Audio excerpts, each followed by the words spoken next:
दोस्तों कहते हैं इंसान जब गिरने पर आ जाए तो उससे गिरा हुआ कोई नहीं हो सकता, जानवर भी उससे अच्छे ही कहलाए जाएंगे। और आज की जो सच्ची घटना है ये है पाकिस्तान से।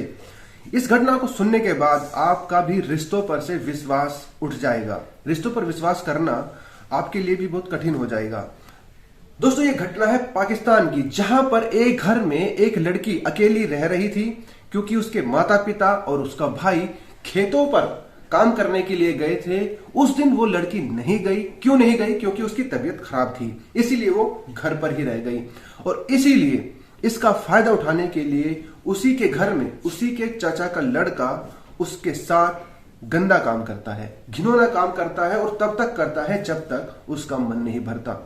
वो लड़की घर पर अकेली रो रही थी, चीख रही थी, चिल्ला रही थी, पर कोई उसकी आवाज सुनकर नहीं आया। सब ने अपने जैसे कान बंद कर रखे हो, सब जैसे कि बहरे हो गए हो। शाम को जब उसके माता पिता खेतों से घर पर आते हैं तो वो आप बीती सुनाती है अपनी माँ को। उसकी माँ सुनकर रोने लगती है और गुस्से से लाल हो जाती है और अपने पति को बताती है कि आज हमारी बेटी के साथ जो हुआ, मुझे उसका इंसाफ चाहिए। मुझे उस लड़के को जेल भिजवाना है और इंसाफ पाना है।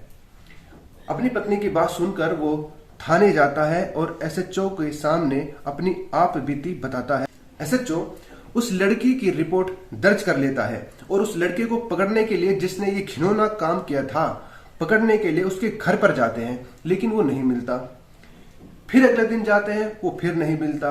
तो इस बार बार पुलिस के आने जाने से आरोपी के जो पिता है, यानी कि जिस लड़की का रेप हुआ था, उसके ताऊ, उसके चचा वो परेशान हो जाता है और वो नहीं चाहता कि उसके घर पर बार बार पुलिस वाले आए।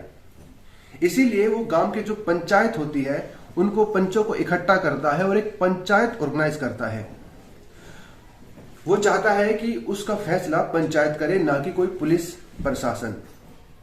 ये पंचायत रात को होती है और पंचायत में जो निर्णय लिया जाता है, जो डिसीजन लिया जाता है, उसे सुनकर तो आप भी एक बार कहने लगेंगे कि ये सब आखिर हो क्या रहा है।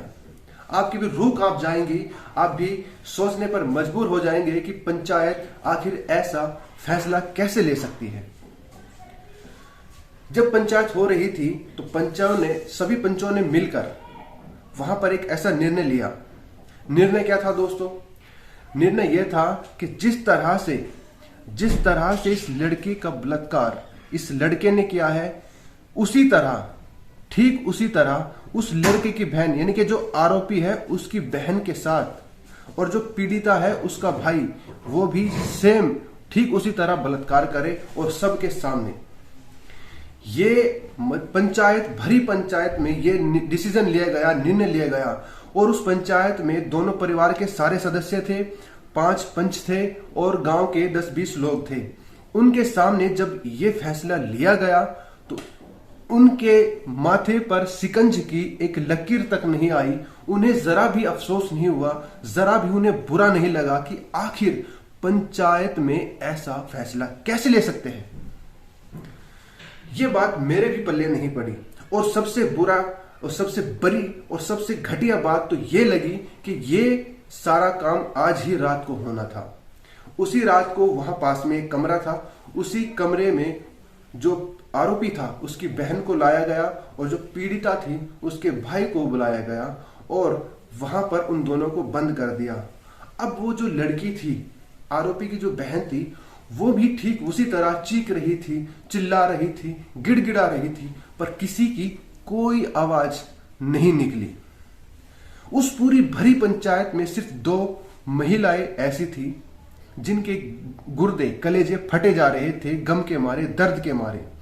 और वो दोनों महिलाएं थी उन लड़कियों की मां। सिर्फ वही थी जो दर्द को महसूस कर रही थी, बाकी सब धुआं उड़ा रहे थे, हुक्का पी रहे थे, किसी को कोई फर्क नहीं पड़ा। और इसके बाद पंचायत ने फैसला सुना दिया और दोनों परिवार अपने अपने घर चले गए। लेकिन कुछ दिन बाद जब दरोगा फिर से उस लड़के को पकड़ने के लिए घर पर जाता है, उस लड़के के घर पर जाता है और वहां पर जो उसे सुनाई देता है, उसे सुनकर वो दरोगा भी, वो एसएचओ भी आंखों में पानी नहीं रोक सकता। उसकी आंखों से भी लगातार पानी निकलने लगा, वो भी रोने लगा। जब दरोगों ने इस बात को अपने सीनियर को बताया कि पंचायतों ने ऐसा ऐसा फैसला लिया है, तो जो उसके सीनियर थे, जो सीनियर अधिकारी थे, उन्होंने एक अच्छा फैसला लेते हुए कहा कि उस पूरी पंचायत को गिरफ्तार कर सलाखों के पीछे बंद कर दिया जाए। और यह घटना थी दोस्तों पाकिस्तान की। पाकिस्तान में जहां पर ईमान लोगों का मजबूत होता है, ऐसा सुनने में आया है, वहां पर ऐसे ऐसे निर्णय लिए जाते हैं। दोस्तों इस घटना को सुनाने का मकसद किसी को परेशान करने का नहीं है और ना ही किसी को डराने का है, बल्कि हम चाहते हैं कि आप सुरक्षित रहिए और सावधान रहिए।